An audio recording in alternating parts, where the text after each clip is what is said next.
What's up शिवाकेटी virtual school नेपालको online learning कक्षामा तपाईहरुलाई स्वागत छ। आज हामी ब्लड भेसल्सको बारेमा र ब्लड सर्कुलेसन्सको टाइप ह्युमन बडीमा हुने त्यो बारेमा अध्ययन गर्छौं। यो भन्दा अगाडि हामीले ह्युमन हार्ट देखि लिएर ह्युमनको ब्लड कन्स्टिट्युएन्टहरु, ब्लड सेल्सहरु हैन अनि सर्कुलेटरी सिस्टमको इन्ट्रोडक्टरी पार्ट हामीले अध्ययन गरिसकेका छौं। यदि तपाईहरुलाई त्यो लेसन्स हेर्नु भएको छैन र हेर्न चाहन इच्छुक हुनुहुन्छ भने यतापट्टि आई बटनमा गएर प्लेलिस्टमा हेर्न सक्नुहुनेछ। सुरु गरौँ आजको लेसन। सो ब्लड भेसल्स भनेको के हो?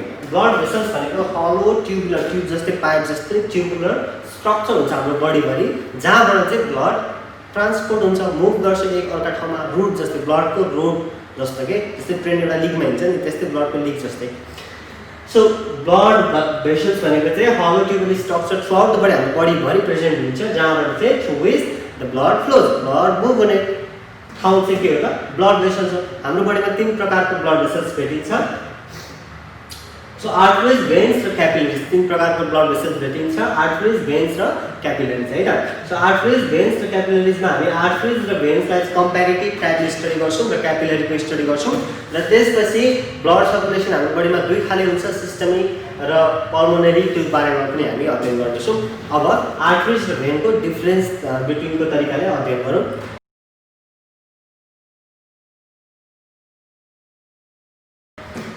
सो आर्टरीज भनेको चाहिँ यस्तो ब्लड भेसल्स हो जसले चाहिँ मुटुबाट ब्लडहरु चाहिँ क्यारी गर्छ अरु डिफरेन्ट अर्गनमा। भनेपछि the blood vessels that carries blood from heart मुटु to different parts of the body is called arteries. के रे the blood vessels that carries blood from heart to different parts of the body is called arteries. भनेपछि veins के हुन्छ त? यदि आर्टरीजले मुटुबाट सबैतिर लगेर छोड्दिन्छ भने सबैतिरबाट कलेक्ट गरेर ल्याएर हाल्ने ठाउँ पनि मुटुमा हाल्नु पर्ने खालको बाटो पनि चाहियो नि त, हैन र?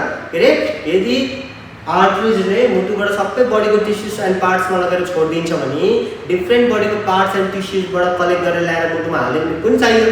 त्यो चाहिँ के हो त? भेन्स हो। भनेपछि the blood vessels, the blood vessel that carries blood towards the heart, from different parts of the body is called veins. The blood vessels that carries blood from different parts of the body to the heart is called veins. The arteries ma chai the blood vessels that carries blood from heart to different parts of the body is called arteries. अब अर्को हेरौँ, arteries ले के गर्छ त? oxygenated blood carry गर्छ। that means pure blood carry गर्छ। के रे प्योर ब्लड अथवा अक्सिजनेटेड ब्लड क्यारी गर्छ आर्टरीजले। आर्टरीजले के गर्छ? प्योर ब्लड तथा अक्सिजनेटेड ब्लड क्यारी गर्छ। तर हाम्रो बडीमा एउटा यस्तो आर्टरीज छ जुनले चाहिँ इम्प्योर ब्लड क्यारी गर्छ, त्यो भनेको पल्मोनरी आर्टरी हो। भनेपछि तपाईले क्वेशन सोध्न सक्छ, name artery that carries impure blood. त्यो भनेको के हो त? Pulmonary artery. किनभने पल्मोनरी आर्टरी के गर्छ? मुटुबाट लङ्ससम्म ब्लड पुर्याउने काम गर्छ, जुन चाहिँ इम्प्योर ब्लड हुन्छ। भनेपछि the arteries that carries impure blood is pulmonary arteries. त्यस्तै भेन्समा हामीले हेर्यौं भने भेन्सले के गर्छ त? जेनरली डिअक्सिजनेटेड ब्लड क्यारी गर्छ। दैट मिन्स इम्प्योर ब्लड क्यारी गर्छ। तर हाम्रो बडीमा फेरि अर्को एउटा यस्तो भेन छ, एउटा हालको मात्रै भेन, जुन भेनले चाहिँ प्योर ब्लड क्यारी गर्छ। त्यो चाहिँ के हो त? पल्मोनरी भेन हो है। भनेपछि vein carry deoxygenated अथवा impure blood, but there is one vein except vein that carries pure blood, that is pulmonary veins है।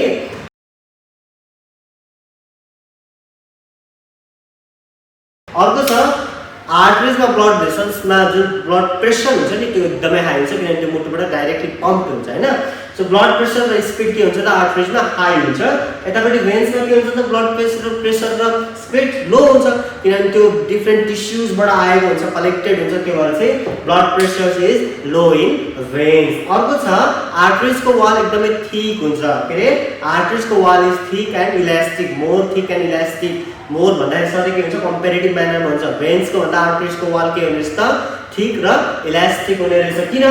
Why is arteries wall thick than vein भनेर क्वेशन सोध्न सक्छ। त्यो भनेको किन भन्दाखेरि blood flowing in arteries has higher pressure and it flows in higher speed, so the wall of the arteries are thick and more elastic to withstand the pressure, to withstand the greater pressure. त्यसरी लेख्न सकिन्छ।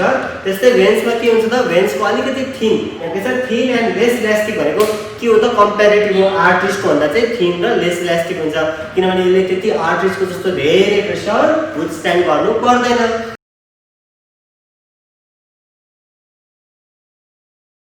अर्को छ arteries do not contain valve. किन valve contain गर्दैन? किनभने त्यहाँ के हुन्छ फेरि स्पिडमा गएको हुन्छ, त्यो ब्याक फ्लो हुने चान्सेस कम हुन्छ। भल्भको काम के हो त? जुनैसुकै भल्भको पनि काम के हो? To prevent the back flow. अब ब्लडको हुन सक्छ, वाटरको हुन सक्छ, जेको हुन सक्छ, एयरको हुन सक्छ, जे हुन सक्छ, तर भल्भ भनेको त्यसको काम के हुन्छ त? To prevent the back flow हैन।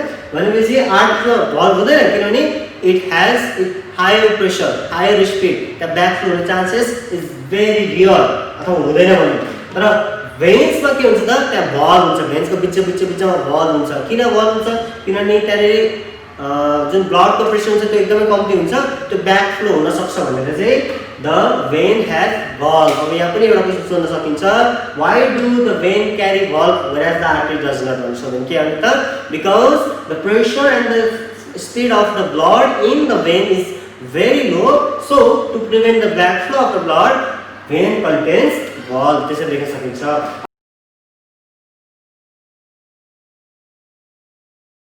अब अर्को हेरौँ, आर्टरी चाहिँ generally in the deep rooted भनेको हाम्रो बडीको भित्र पार्ट्सबाट चाहिँ जेनरली आर्टरी पास हुन्छ भने भेन्स चाहिँ सुपरफिसियल लगभग बाहिर हुन्छ। किनभने फर इक्जाम्पल केही सानो चोट लागेर कट भयो भने भेन्स कट भयो भने त्यहाँ प्रेसर कम्ती हुन्छ, त्यसलाई क्लट गर्न अथवा बन्द गर्नलाई टाइम कम लाग्छ। तर यदि आर्टरिज कट भयो भने त्यहाँ एकदम हाई प्रेसर भएको कारणले ब्लड क्लट हुँदैन, ब्लड क्लट हुन एकदमै रेयर हुन्छ। त्यो भएर ब्लड क्लट हुन एकदमै गाह्रो हुन्छ। त्यो भएर के हुन्छ त? त्यो ब्लड फ्लो ओभरफ्लो भएर मान्छे मर्न सक्छ। त्यही भएर जेनरली आर्टरी चाहिँ हाम्रो बडीको भित्री भागमा हुन्छ भने टिस्यु भित्रबाट गएको हुन्छ भने भेन्सहरू चाहिँ सुपरफिसियल जेनरली यहाँ हामी स्किनबाट पनि यही देखिन्छ, यो सबै यो निलो रङको भेन्स हो हैन। So you can see the difference between arteries and veins and definition of arteries and veins पनि हामीले यहीँबाट याद हुन्छ है।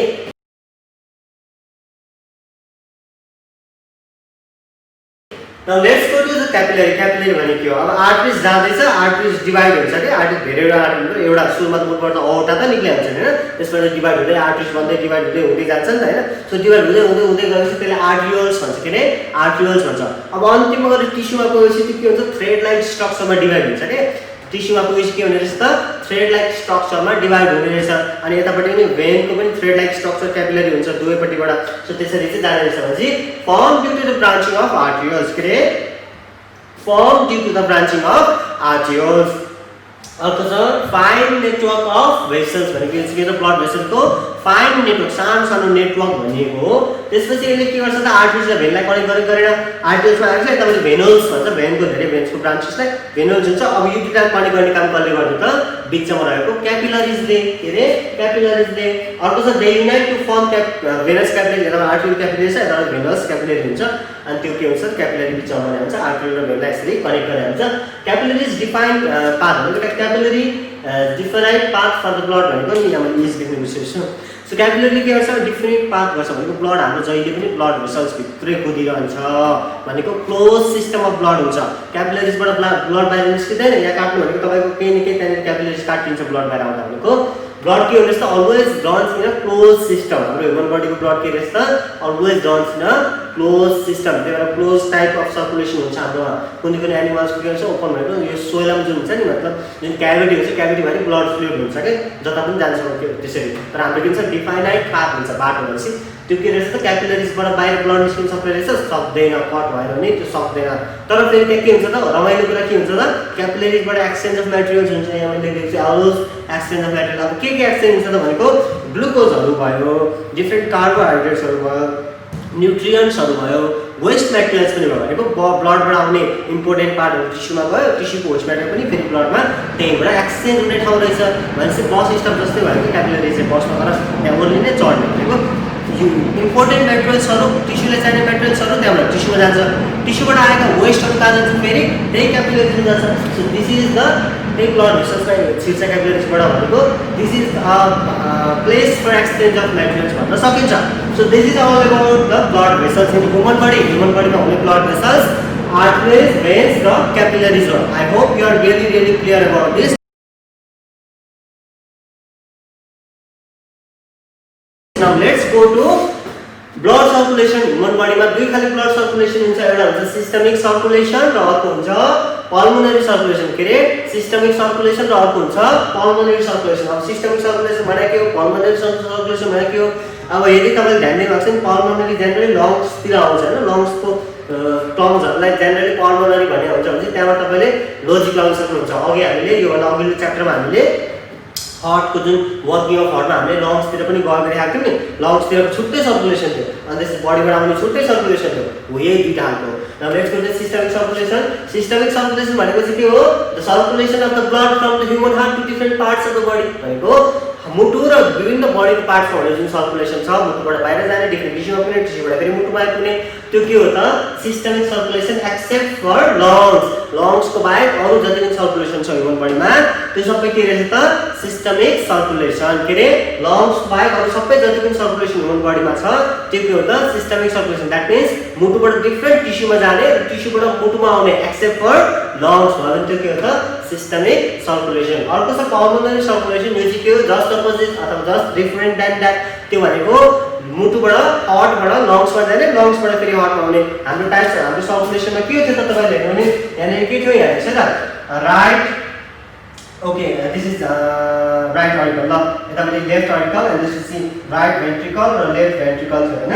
सो यस्तो थियो हाम्रो सर्कुलेसन मजाले हेरेको छौँ। सो सबै बडी पार्ट्सबाट राइट अरिकलमा आउँछ अनि त्यसपछि लेफ्ट भेन्ट्रिकलबाट फेरि के हुन्छ त? सबै बडी पार्ट्समा जान्छ है, यस्तो हुन्छ। बडी पार्ट्सबाट राइट अरिकलमा आउँछ अनि लेफ्ट भेन्ट्रिकलबाट डिफरेन्ट बडी पार्ट्समा जान्छ। तर यो के हुन्छ त? राइट भेन्ट्रिकलबाट फेरि के जान्छ? लङ्समा जान्छ र लङ्सबाट फेरि के आउँछ? लेफ्ट अरिकलमा आउँछ।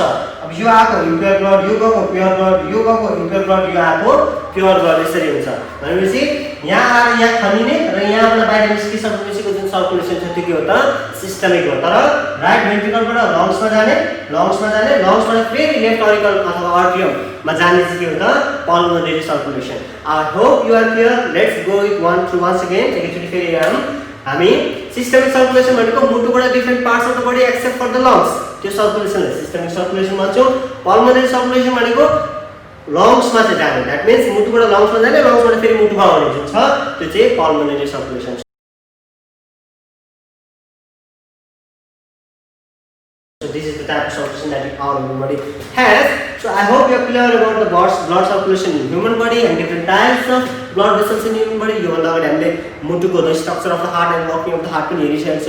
So if you have any questions or any confusion regarding this particular lesson, you can go down and ask your question. I will personally try to answer it at my earliest convenience. If what do you think about this video lesson, go down below, comment, like, share, subscribe and hit that bell icon. Stay home, stay safe and see you in next video.